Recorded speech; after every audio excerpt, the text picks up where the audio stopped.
皆さんこんにちは、さおりです。今日は5月の11日です。これからじゃがいもを植える準備をしていきます。うちはね、かぼちゃの植え付けもあってちょっと遅めですが、これからじゃがいもを植えていきます。で、まず畑の整地を行っていくんですけど、今回はこのジョンディアの6430とロータリーを使います。作物を植える前にまずは畑の土を慣らしてきれいに整えていきます。ただ単純に平らにすればいいというわけではなくて、植える作物によって土をどう整えるか、どんな状態に仕上げるかが変わってきます。ロータリーは爪が縦向きについていて、土の塊を細かく砕きながら土を整えることができます。ロータリーは今 4.5 キロで走っています。ロータリーはね、こう塊を崩してあげるという作業があるので、できるだけゆっくり走ってしっかり細かくしてあげるようにしています。なぜそこまで土を細かくするかというと、じゃがいもは収穫の時に土の塊が大きいと芋と一緒に収穫機に入ってしまうからです。そうなると後で土と芋を分ける選別作業が大変になってしまいます。なので植える前の段階でできるだけ土を細かくして収穫しやすい畑にしておくことも大切な作業になります。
ロータリーをかけ終わったので農場に戻ってきました。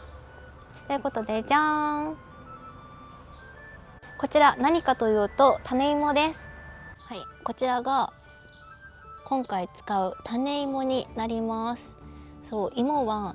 種を植えるのではなく種芋を植えます。本当に同じ皆さんが食べている芋と同じ見た目をしているんですよね。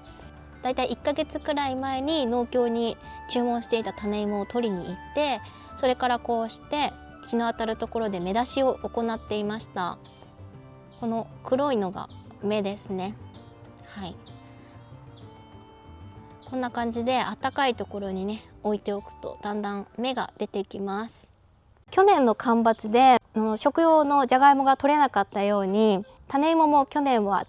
あまり収量が多くなかったそうです。なのでもうすでに去年の段階から、今年の種芋が足りないというふうに言われてました。なので実際に、届いたのは希望した量の8割になります。じゃああとの2割はどうしたかっていうと、B 品って言われるちょっとひょうたん型とか変なね形をしているものだったりをその2割で受け取るという形になりました。で、うちはじゃがいもの品種はすべてメークインです。で、作付け面積はだいたい7ヘクタールなんですけど、そう牧草を今年1枚潰していて、そこにもできる限り種芋がある限り植えていこうかなっていうふうに思ってます。ということで今回はこちらポテトカッティングプランターを使っていきます。要はじゃがいもを植える機械なんですけど、じゃがいもをそのまま植えるのではなく半分にカットして植えてくれます。はい、トラクターはヤンマーのエコトラ EF895 を使います。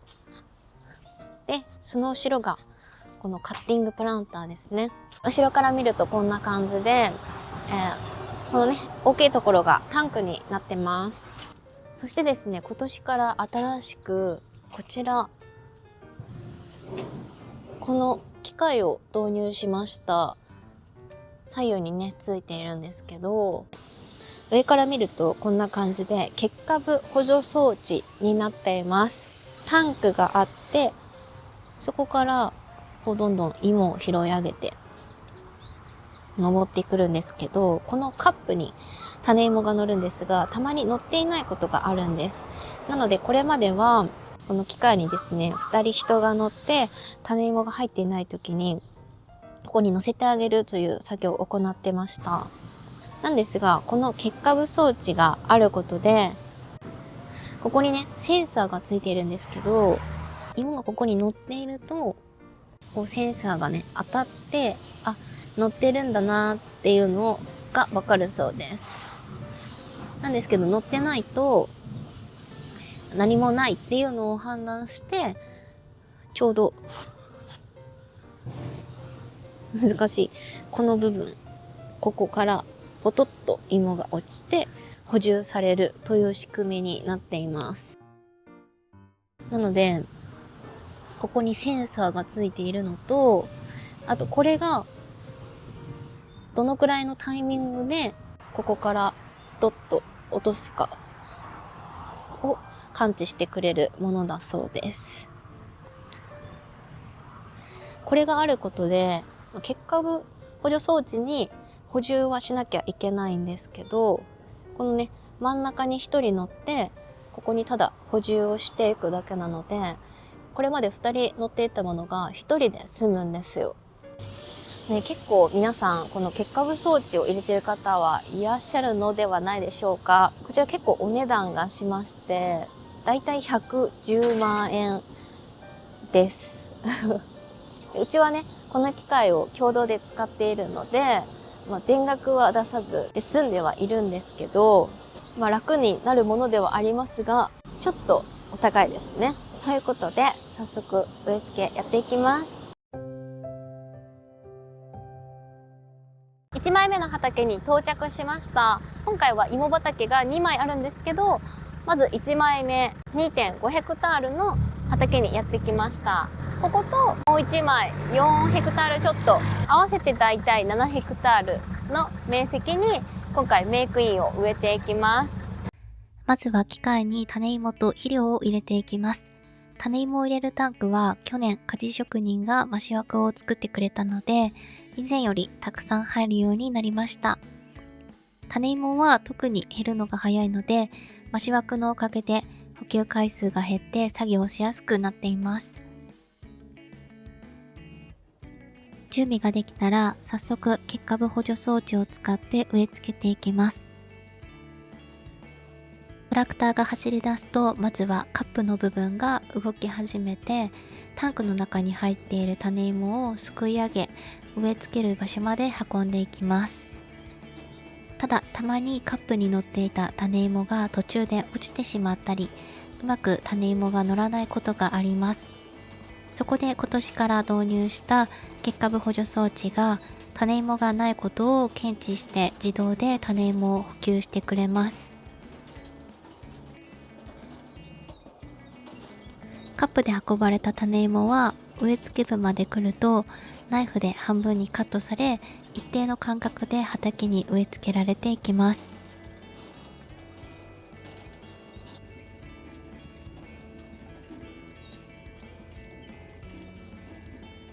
この装置はカップに種芋が乗っていない時に自動で種芋を補給してくれるので、植え忘れを減らすことができます。とはいえ、結株補助装置に入れる種芋は自分たちで補充しなければなりません。この機械は4畝同時に植えていくので、それぞれの列ごとに種芋を補充していきます。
もうあっという間に6時です。まだね始めたばっかりなのでそんなに進んではいないんですけど、今、速度は4キロで植えています。というのもあまり早くスピード出しすぎるとカップに芋が乗るんですけど、そのねカップに乗らないんですよ。早すぎて芋がポンって飛んでってしまうのでゆっくりやっています。ただあまり油断しているとポンポンポンってねそのカップに入っていなくて結果装置の方もどんどん補充に使ってっていうこともあるので、十分にね注意しながらちゃんと確認しながら行ってます。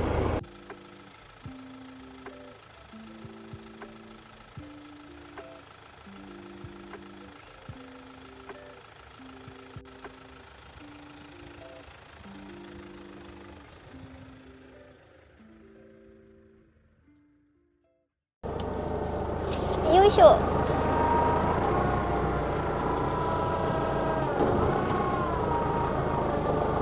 はようございます。昨日結構真っ暗になるまでやって、この1枚目の畑は残り枕になりました。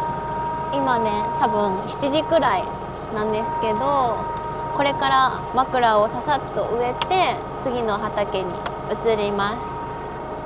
農家ってすごい朝の5時とかから働いてるイメージですが、私たちはいつも8時からなのでちょっと今日は早めです。これでもそしてまだね気温がね上がってなくて寒いです。種芋を補給します。結果部装置に種芋を足さないといけないので、コンテナにね補充するための種芋をいっぱい入れておきます。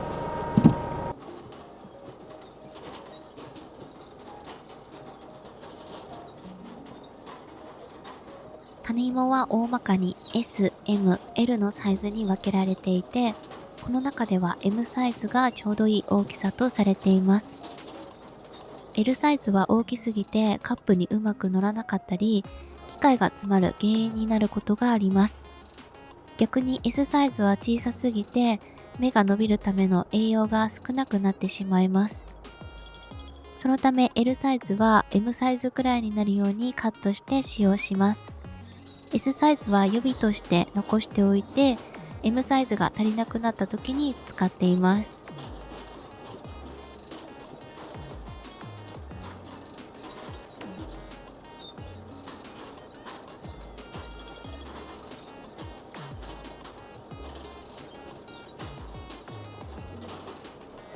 ということで今枕と言われる部分を植えました。畑の一番端っこですね。昨日植えてたのはこっち縦畝なんですけど、なんで端っこだけ横にするかっていうと、もちろんね収穫する時は機械で収穫を行います。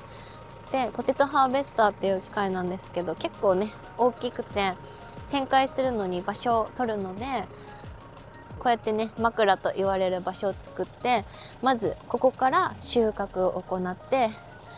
旋回をねできるようにしてます。芋植え順調に進んでいるんですけど、種芋 M サイズがだいぶなくなってきました。ということで次は S 玉を植えていこうと思います。で M サイズだと、植える直前に機械で半分にカットしてくれていたんですけど、 S 玉はもうねこのくらいちっちゃいのでカットする必要がありません。なので S 玉を植える時ってちょっとその移植機のナイフの部分を取り除かないといけないので大変なんですよ。なんですけど今回はお友達の移植機を借りてやっていこうと思います。今回は結果部補助装置付きのポテトプランターを共同で使用しているので、お友達のプランターは S サイズ専用として使っていきます。なんか移植機見た目はねほぼ同じなんだけどちょっと違うみたいですね。うちのだとタンクがこうね左右に2つですけど、さらにね外側にもう1個ちっちゃめのタンクもついてます。で本当ならここがね芋が落ちてくる部分で、奥の青い部分にナイフが本当ならついてるんですけど、全部ナイフを取り除いてあります。なので今4畝とも全部 S 玉を植えれる状態になっているので、今度はねこれで植え付けを行っていきます。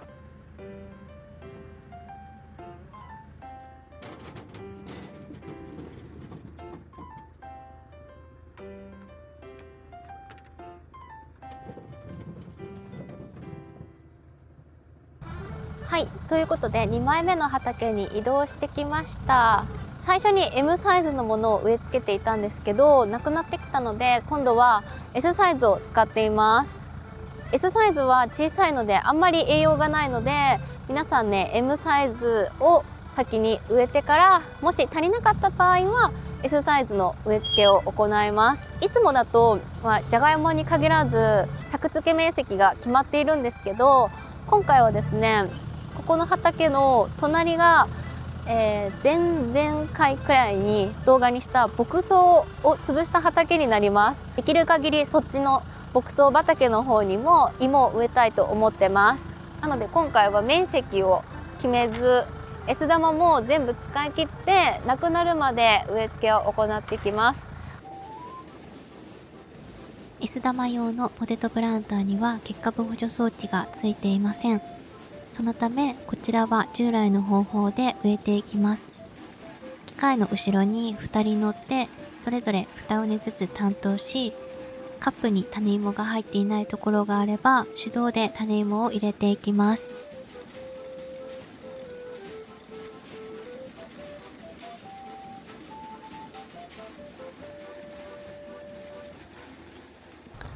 はい、今2枚目の畑縦畝を植え終わりました。こんな感じで、そこに見える塊が堆肥です。そのねずっと奥から植えてきて、その堆肥からが、去年までは牧草を植えていました。なんですけども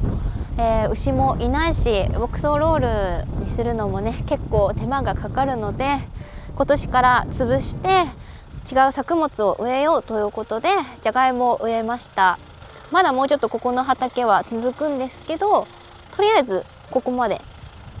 ここまで芋を植え終わりました。というかもう種芋がなくなってしまったので、とりあえずここまでにしてあります。あと枕ですね、横畝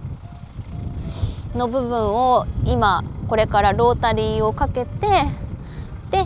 残っている種芋を植えて終わりになります。で S サイズはカットしないでそのまま植えてますので、あった、違った、ないやん、ただの土の塊でした。ありました。じゃーん、このくらいの深さに植えてます。すごい牧草跡なのでね、いろいろこう除草剤かけたり根を断ち切るような作業をしているんですけど、それでもねこんな感じで根っこがたくさん残っていて、ちょっと機械に絡まったりして